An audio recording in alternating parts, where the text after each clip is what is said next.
너희가 불을 두려워하여 산에 오르지 못하므로 내가 여호와와 너희 중간에 서서 여호와의 말씀을 너희에게 전하였노라. 여호와께서 이르시되 나는 너를 애굽 땅 종되었던 집에서 인도하여 낸 내 하나님 여호와라. 아멘. 오늘은 어제에 이어서 계속해서 같은 본문을 가지고 하나님 사역의 우선성 이란 제목으로 설교를 하려고 합니다. 어제는 4절 말씀에 중심을 두었죠. 그렇지만 오늘은 6절 말씀을 중심으로 설교하려고 합니다.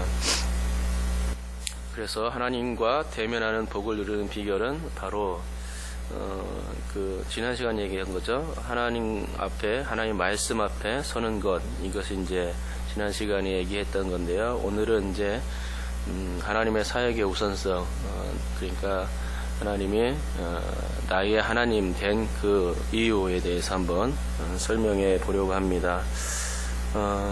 6절 말씀을 가지고 할 건데요.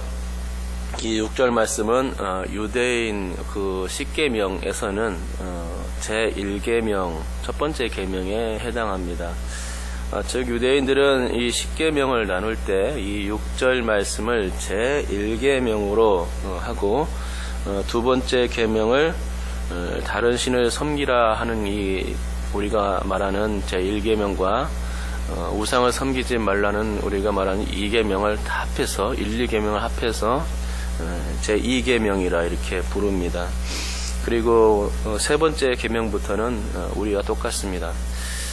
그리고 유대교뿐만이 아니라 천주교에서도 우리가 말하는 10계명과 약간 또 다릅니다. 그래서 천주교에서는 우리의 1, 2계명을 묶어서 제1계명이라 이렇게 하죠. 그리고 다른 신을 섬기라라는 그 말과 우리 우상을 섬기라는 그 말을 합쳐서 1, 2계명이라 이렇게 하는데요. 나머지 계명들을 이렇게 해서 하나씩 땡깁니다. 당겨서 이제 2계명, 3계명 하다가 10계명, 마지막 10번째 계명이 있는데 그 10번째 계명을 둘로 나누어서 10계명을 만들었습니다. 즉 우리의 10번째 계명이 뭡니까? 남의 것을 탐내지 말라 이 계명인데 천주교는 이 탐심에 관한 계명들을 둘로 나누는 겁니다. 그래서 제9계명이 남의 아내를 탐내지 말라 이렇게 하고 제10계명이 남의 재물을 탐내지 말라 이렇게 해서 탐심에 관한 것을 둘로 나누죠. 천주교가 이렇게 제1, 2계명을 합하고 10계명을 10번째 계명을 둘로 나눈 이유는 너무나 자명한 이유가 있습니다. 그것은 왜냐하면 천주교는 우상을 만들고 섬기는 종교이기 때문에 그것을 숨기기 위해서입니다. 여러분 천주교는 알다시피 우상이 많은 종교죠. 대표적인 우상의 예는 성모상일 겁니다. 천주교 건물 입구에 꼭 이 마리아상, 이 성모상이 있는데요. 마리아가 아기 예수님을 안고 있는 모습을 형상화시킨 동상입니다. 신자들은 성당에 들어서면서 제일 먼저 어떤 일을 합니까? 이 성모상에 머리를 조아리면서 기도하는 일부터 하고 성당에 들어가게 됩니다. 예수님이 아니라 성모의 이름으로 먼저 하나님께 구하고 이제 기도를 하고 가는 것이죠. 성모는 예수님의 육신의 어머니였던 마리아인데 단지 그 마리아가 예수님의 육신의 그 부모였다는 그 이유 하나 때문에 마리아를 받들고 예수님뿐만이 아니라 마리아를 통해서도 기도하면 하나님께서 들어주신다고 이렇게 얘기하는 것입니다. 이것은 그러니까 우상이죠. 사람일 수밖에 없는 마리아를 신적인 위치에 올려놓고 신성시하는 그런 것입니다. 또한 성모라는 우상 말고도 12제자의 성상을 그려놓고 그것을 숭배합니다. 12제자의 이름을 가지고 그들의 이름 붙들고 기도하면 또 들어주신다 이렇게 생각합니다. 이외에도 천주교는 온갖 동상들과 조형물들과 초상화들을 숭배합니다. 심지어 성인들의 유물들과 뼈 조각까지도 숭배한다고 합니다. 그건 로마에 있는 베드로 성당에 가보면 확실히 알 수 있는데요. 거기에는 베드로를 기념하는 동상이 있습니다. 그런데 그 동상의 발가락 부분을 보면 그 부분이 상당히 닳아 없어져 있다는 것입니다. 얼마나 많은 사람들이 그 베드로의 동상에 입맞춤 했는지, 그것이 입맞춤 한 그거면은 별로 몇 사람이 안 돼서 그렇게 했다면은 닳아 없어질 이유는 없겠지만, 수많은 사람들이 그 입맞춤을 했기 때문에 이 발가락 부분이 닳아져 있다는 것이죠. 그것은 천주교가 우상을 섬기고 있음에 그런 확실한 증거가 아닐 수가 없는 것입니다.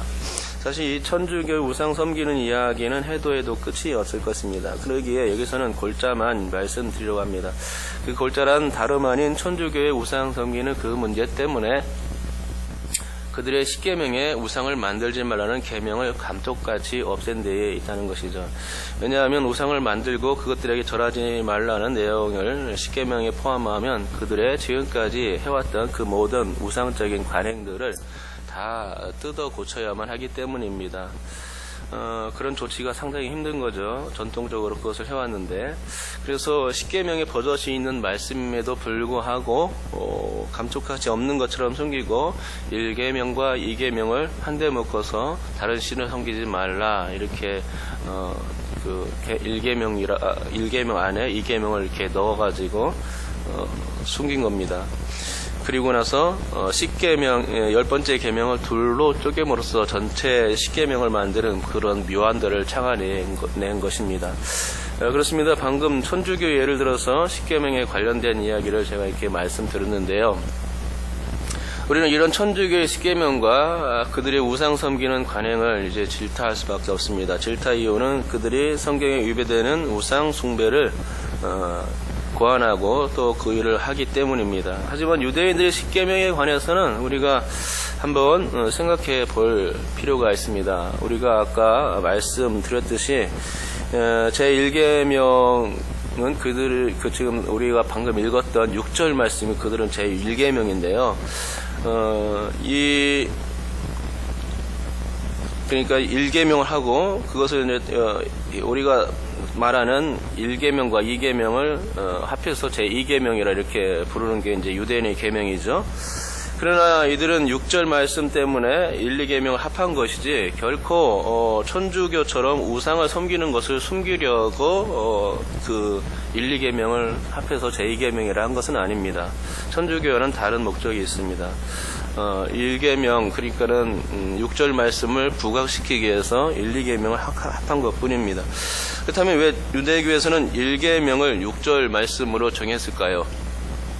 우리의 생각으로는 6절은 하라 계명이나 하지 말라 이런 계명이 아닙니다. 그래서 이것을 계명으로 볼 수가 없습니다.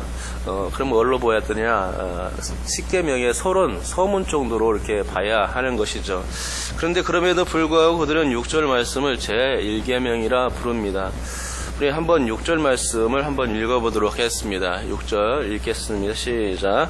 나는 너를 애굽 땅 종 되었던 집에서 인도하여 낸 내 하나님 여호와라. 아멘. 바로 이 말씀이 유대교의 10계명 중에 제1계명입니다. 즉 유대교에서는 이 제1계명을 나는 너의 하나님 여호와라 이렇게 하고 있는 것이죠.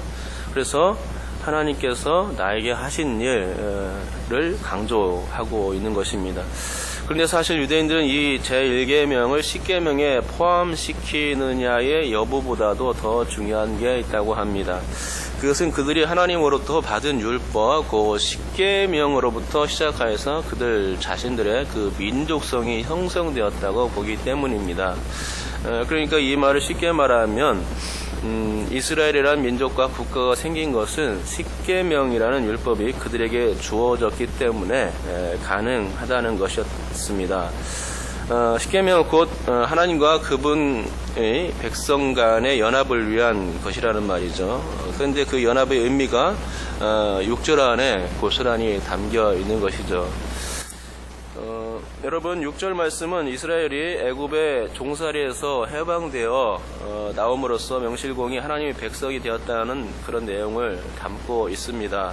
하나님께서 하신 일 때문에 이스라엘은 자유를 누릴 수 있게 되었고 또 애굽에서의 해방 이후 하나님의 이 보호 아래서 큰 민족을 이루었고 또 이스라엘은 나라가 태동될 수 있었음을 알려주고 있는 것입니다. 사실 이스라엘은 이 애굽 생활 이전에는 사실 아무것도 아니었습니다. 그들은 민족도 아니었고 나라도 아니었다는 것입니다. 사실 애굽에 내려가기 전에 그들에게 나라가 어디 있었습니까? 없었습니다. 또 민족이라고 할 수 있었습니까? 없었습니다. 하나님께서 아브라함에게 땅을 주시겠다고 하셨지만 아브라함 이후 이삭, 야곱, 요셉을 거치면서 그들에게 땅 한 평이라도 주어진 적이 있습니까? 없습니다. 계속해서 남의 땅을 전전하면서 살아왔습니다. 그러다가 그 기근이 들자 애굽 땅에 내려간 것이죠. 나라를 형성하기 위해서는 영토가 필요한데 그들은 땅이 없었다는 것입니다. 더군다나 그들은 애굽에 내려갈 때에 70여 명밖에 되지 않았습니다. 70여 명을 어떻게 민족이라고 할 수 있을까요? 그러니 애굽에 내려가기 전까지는 그들이 민족도 나라도 아니었음을 우리는 알게 됩니다. 하지만 애굽에서 하나님께서 그들을 이끌어내실 때는 상당히 다른 문제였습니다. 그 출애굽 당시 이스라엘은 장정만 60만 명이었고 여자와 어린아이 이런 사람들을 더 합해서 계산한다면 좋게 200만은 되었을 것이라 이렇게 추정합니다. 그리고 출애굽 후 40년이 지나서는 가나안 땅을 차지하여서 이제 나라를 세울 수 있는 이스라엘이라는 나라를 건국할 수 있는 데까지 이르게 되는 것입니다. 그러니 당연히 출애굽 사건은 유대인들에게 있어서 대단한 사건이 아닐 수 없겠지요. 우리 민족이 이제 36년의 강점기를 벗어나 1945년 해방되어서 대한민국을 건국할 수 있었던 것은 굉장히 큰 감동이었습니다. 그것과 같은 것입니다. 저는 그때 태어나지 않아서 모르겠지만 참으로 그때 정말로 대단한 감동이 대한민국 전역을 뒤덮었을 것이라 생각합니다. 해방이란 모든 속박에서 그 외부의 속박에서 벗어난 자유이죠. 독립된 나라의 선포입니다. 그러니 우리나라의 해방과 이스라엘의 출애굽은 대단한 사건이었음에 분명하죠. 역시 여러분 우리나라가 해방 이후 대한민국으로 세워질 때에 기도로서 세워진 나라임을 아십니까? 1948년 5월 31일 우리 대한민국이 세워지는 그날 제헌국회 개원식에서 이승만 박사는 이렇게 말했습니다. 대한민국 독립민주국 제1차 회의를 여기서 열게 된 것을 우리가 하나님에게 감사해야 할 것입니다. 종교사상 무엇을 가지고 있든지 누구나 오늘을 당해가지고 사람의 힘만으로 된 것이라고 우리가 자랑할 수 없을 것입니다. 그러므로 하나님에게 감사를 드리지 않을 수 없습니다. 나는 먼저 다 성심으로 이루어서 하나님에게 우리가 감사를 드릴 터인데 이은영 의원 나오셔서 간단한 말씀으로 하나님에게 기도를 올려주시기 바랍니다. 이렇게 해서 이제 제헌국회를 이제 시작한 것입니다. 이후 감리교 목사이자 국회 부의장이었던 이윤영 목사님이 단상에 올라와서 기도를 시작했습니다. 기도의 시작과 끝만 제가 한번 읽어드리겠습니다. 이 우주와 만물을 창조하시고 인간의 역사를 섭리하시는 하나님이시여 이 민족을 돌아보시고 이 땅에 축복하셔서 감사에 넘치는 오늘이 있게 하심을 주님께 저희들은 성심으로 감사하나이다. 너무 길어서 이 중간에 좀 생략하고요. 마지막 부분만 말씀드리면 역사의 첫 걸음을 걷는 오늘의 우리 환희와 우리의 감격에 넘치는 이 민족적 기쁨을 다 하나님에게 영광과 감사를 올리나이다. 이 모든 말씀을 주 예수 그리스도 이름으로 받들어 기도하나이다. 아멘. 나라가 세워질 때 하나님께 기도하면서 시작한 나라가 몇 나라가 될까요? 미국 정도 되지 않았겠습니까? 그러나 대한민국도 그랬다는 것입니다. 그러니까 우리나라는 해방 후 건국 후 임기 규정이 하나님께 있음을 선포한 것으로부터 시작한 나라입니다. 대단히 자부스럽죠. 바로 그 내용은 하나님께 드리는 나라와 민족을 위한 기도문이라는 제목으로 고스란히 국회 속기록에 남아 있습니다. 그런데 이스라엘은 그 기록이 어디에 있다는 것입니까? 바로 출애굽 서문에 기록되어 있는 것입니다. 그들이 제1계명이라 말하는 바로 이 6절 말씀에 인 것이죠. 그래서 이 제1계명을 하라나 하지 말라는 계명이 아니기 때문에 결코 1계명이라 말할 수 없지만 그들은 굳이 이 의미를 담아서 그것을 제1계명이라고 부르는 것입니다. 나는 너를 애굽 땅 종되었던 집에서 인도하여 낸 내 하나님 여호와라. 그들의 생존의 이유가 그들의 그 어떤 민족과 국가의 형성된 원인과 이유가 바로 이 6절 말씀에 고스란히 담겨 있기 때문에 그들은 이것을 굳이 제1계명이라 말하면서 모든 우리 민족의 출발점이다 이렇게 얘기하고 있는 것입니다. 하나님께서 모든 것을 자신들을 위해서 베풀어 주셨으니 그들은 그런 일을 베푸신 하나님의 은혜를 결코 잊을 수 없었던 것입니다. 우리도 마찬가지죠. 우리가 바로 내가 될 수 있었던 것은 나 혼자만의 힘으로 될 수 있는 것은 아무것도 없습니다. 우리는 기본적으로 신앙이 있는데 하나님께서 나를 도와주셨기 때문에 내가 나 될 수 있다라는 것입니다. 이런 신앙이 바로 쉽게 말하면 그런 거죠. 그런 신앙이 바로 유대인들에게는 6절 말씀인 것입니다. 내가 나 될 수 있었던 것, 우리 민족이 우리 민족 될 수 있었던 것, 우리나라가 우리나라 될 수 있었던 것은 그것은 고스란히 하나님의 은혜였다라고 이렇게 말씀해 주고 있는 것입니다. 그러므로 여러분 제가 오늘 드릴 말씀은 다른 것이 아니죠. 그 우리에게 하시는 분은 우리 자신이 아니라 누구 때문입니까? 바로 하나님 때문이죠. 우리가 온전한 우리가 될 수 있도록 세우시는 분이 계신데 바로 그분이 누구란 말입니까? 바로 하나님, 전능하신 하나님이라는 사실입니다. 우리를 창조하신 하나님, 우리를 구원하신 하나님께 우리가 모든 영광을 돌려드려야 되는 것입니다. 그래서 나는 내 하나님 여호와라는 이 말씀을 우리도 제1계명으로 어쩌면 그렇게 볼 수 있어야 하는 것이죠.